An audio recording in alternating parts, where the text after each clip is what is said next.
Hi, Beatles Killer J here. Oh, man. And today is Timesplitters Future Perfect. They recently brought this game back on Xbox Series S and X backwards compatible. Timesplitters 2 and 3 are backwards compatible now on the consoles there. So, for anyone who doesn't know what the game is about, how would you describe it? It's a game about time and it's futuristic there. This one... So, like a sci-fi game? Yeah. Takes place in the future? Takes place in the future and you go to different time periods and you play as Cortez there. Okay, the main character. Yeah, the main character, he's the only character you play as there. And how you see in the gameplay of this is I bought this off my Xbox Series S because the Xbox announced a backwards compatibility update, and that was their final update they announced there. Sadly there, but this is one of the games they announced with it there, along with the second one there. So,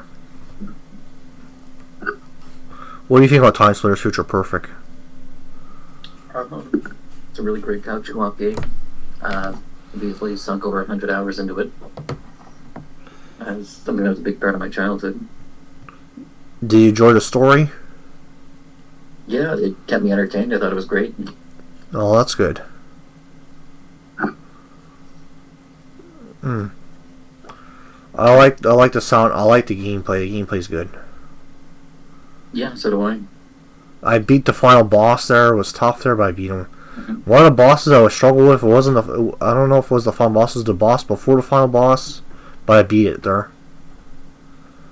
But you beat it? Yep, I beat it. Cool. I think it was the one with the robot one there. He was tough. The robot one is really difficult. I think I know which one you mean. Yeah, that one, yeah.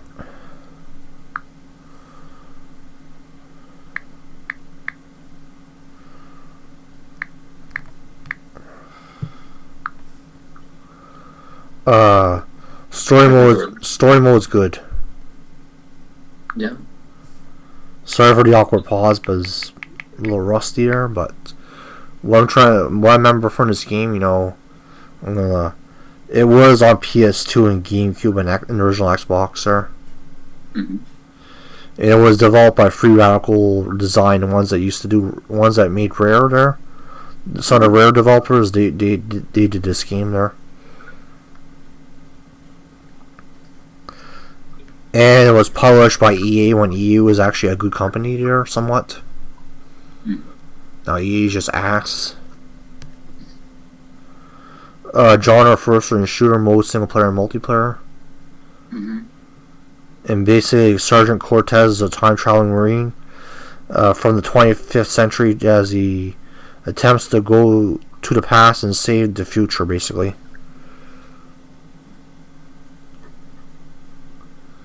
I would like them to see, but the series they got the rights back to the series, but it's under a different developer, I believe.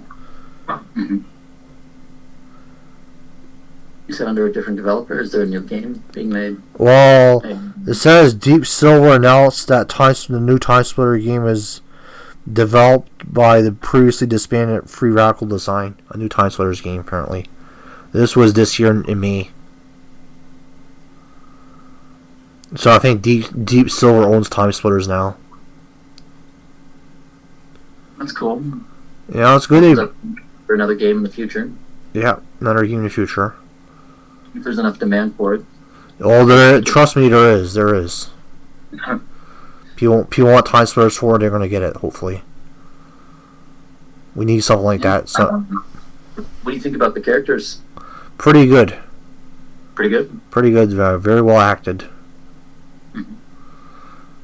Yeah, I thought so too. I really enjoyed the voice acting. Yeah. I liked every level had a different theme to it. That's what I liked too. Yeah, me too. I was just about to say that time traveling to a different area each time kind of kept everything fresh. Exactly. It wasn't juggling. It was just focused on one character as your main player. But you still had other characters you interacted with in that there. Yeah. And that's what made it. This one is the best one, best Timesplitters out of all of them there. I think this is my favorite one. I haven't played Timesplitters 2. I've played Timesplitters 1. I struggled at, but this one here is the best one out of better than Timesplitters 1, I believe. There. Don't get me wrong, Timesplitters 1 is a good game, but this one's improved upon a lot of stuff there. Still there? Yeah, I am. I was talking to my dad for a second. Would it be possible to redo this another time? Because yeah, I'm gonna pause it. Hold on, pause. There. Hi, Peelskill J here. Draven Crow here. And today we're reviewing Timesplitters Future Perfect, backwards compatible on the Xbox Series S and X, and Xbox One. Yep. And recently, Deep Silver has acquired the rights to Timesplitters. Yeah. So this game they put backwards compatible finally, Yeah. Finally. as well as the second one. Yeah. Hold on, I'm gonna try to turn my volume there. So, what do you think of this game? One of the most funniest and coolest first-person shooters I've played really so far. Like back then, really, when it came out like in 2005 for the PS2, it has a pretty fun, combat system, pretty engaging. The variety of levels is pretty phenomenal. I believe, yeah, it's a pretty good game, really. I don't think I have, I don't really have like much problems with it, really. Exactly. It has like pretty much 150 characters, like to choose from. Yeah. Pretty much it's a pretty big roster. Yeah. Future Perfect. Yeah, Cortez is your main guy. Yeah. He definitely is. Really. He's definitely one of the better, one of the best written characters in the game, really. So. Yep. He's a badass. He's pretty interesting. It's simply one of the best, first-person shooter games that I've played, really. Probably on the level of, Doom or, Quake. So, definitely, and even Halo 2. Yeah, Halo, so, yeah, it's definitely a fun game for sure. Yeah. It's a good thing they brought the... Go ahead. So what? I said it's a good thing the Xbox and Deep Silver brought back this franchise on the newer gen consoles there. Yeah, that's pretty good, really. Yeah, it's definitely good.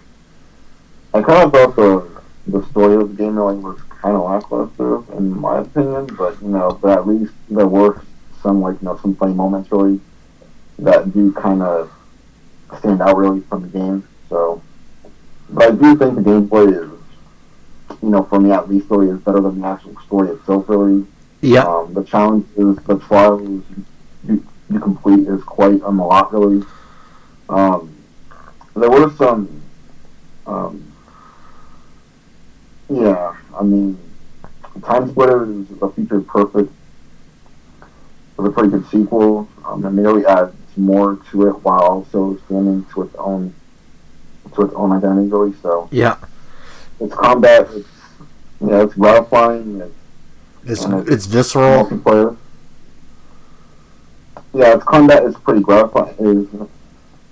It's pretty gratifying, and the multiplayer is pretty well done, really. So yeah, it's good. It's a good thing they made this game the way it was there, because this was made by Free Radical at the time. And those were the guys who used to work at Rare, and they made the good Timesplitters games. This one here, I think this one here is the best one out of all of them. Timesplitters 2 is a good game, but to me, for my personal opinion, this one is my favorite out of all of them.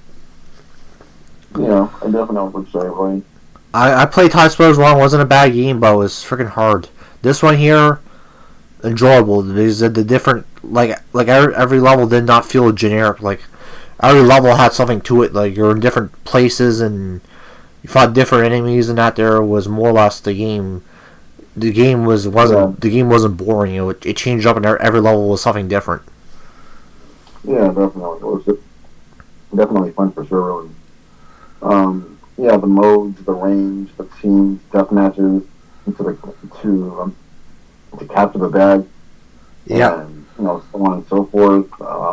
Yeah, the multiplayer was pretty fun to play. Really, you get to you go to the icy lake of Siberia, I believe, in the game as well yeah, too.